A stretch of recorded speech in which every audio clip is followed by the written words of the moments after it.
कृषी मंत्री माणिकराव कोकाटे यांचा मंगळवारी राजीनामा होण्याची दाट शक्यता आहे। उपमुख्यमंत्री अजित पवार आणि प्रदेशाध्यक्ष सुनील तटकरे यांची कोकाटेंच्या राजीनाम्यासंदर्भात चर्चा झाली असं समजतंय। पुण्यामध्ये जिजाई निवासस्थानी अजितदादा आणि तटकरे यांच्यामध्ये काल रात्री जवळपास 2 तास खलबत झाली। सभागृहात रमी खेळतानाचा व्हिडिओ आणि सरकारला भिकारी म्हटल्यानं कोकाटेंविरोधात तीव्र नाराजी आहे।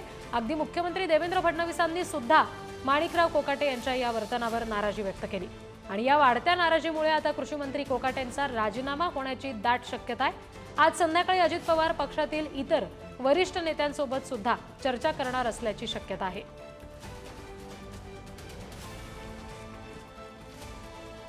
आणखी तपशील आपण घेणार आहोत। प्रतिनिधी सुशांत सावंत आपल्याशी जोडले गेलेले आहेत त्यांच्याकडून।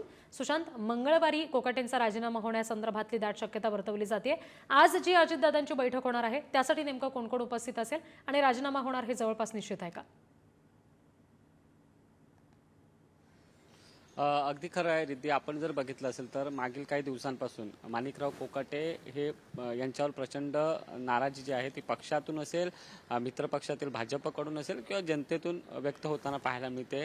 त्यांचा सभागृहातील एक व्हिडिओ व्हायरल झाल्यानंतर त्यांनी त्यानंतर एक केलेलं वक्तव्य, त्यानंतर महायुतीच्याच नेत्यांनी असं सांगितलं की एखाद्या मंत्र्याने अशी वक्तव्य करणं योग्य नाही आणि त्याचमुळे अडचणीत असलेल्या माणिकराव कोकाटे यांचा राजीनामा घेण्याची जबाबदारी आता त्यांच्या पक्षाची आहे। आता जी आपल्याला माहिती मिळते त्यानुसार येत्या मंगळवारी म्हणजे हा राजीनामा होऊ शकतो अशी आपल्याला खात्रीलायक सूत्रांनी जी आहे ती माहिती दिली आहे। त्याचं प्रमुख कारण म्हणजे अजित पवार काल पुण्यात होते आणि काल पुण्यामध्ये अजित पवार आणि प्रदेशाध्यक्ष सुनील तटकरे यांच्यामध्ये चर्चा झाली।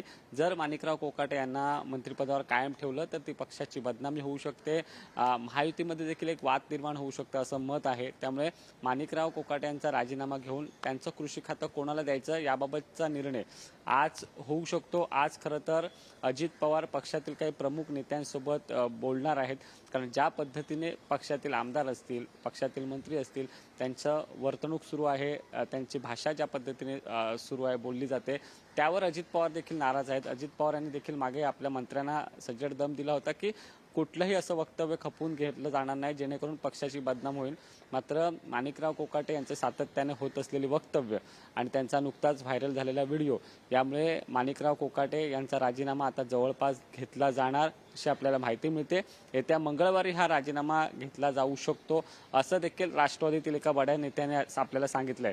त्यामुळे माणिकराव कोकाटे यांचा राजीनामा झाला तर अर्थातच राष्ट्रवादीच्या हा दुसऱ्या मंत्र्याचा राजीनामा असेल। याआधी आपण बघितलं असेल तिथं धनंजय मुंडे यांनी आपला राजीनामा दिला होता त्यांच्यावर आरोप झाल्यानंतर, आणि त्यानंतर आता माणिकराव कोकाटे यांचा जर राजीनामा झाला तर दुसरा मंत्री असणार ज्याला राजीनामा द्यावा लागणार आहे। जी अगदी सुशांत, धन्यवाद या सगळ्या तपशिलांसाठी।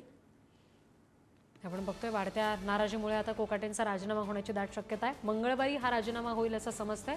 अजित पवार आणि सुनील तटकरे यांच्यामध्ये याबाबतची चर्चा देखील आधीच झालेली आहे असं समजतंय। शिवाय आज पक्षातल्या इतर वरिष्ठ नेत्यांची सुद्धा अजितदादा चर्चा करणार आहेत असं समजतंय।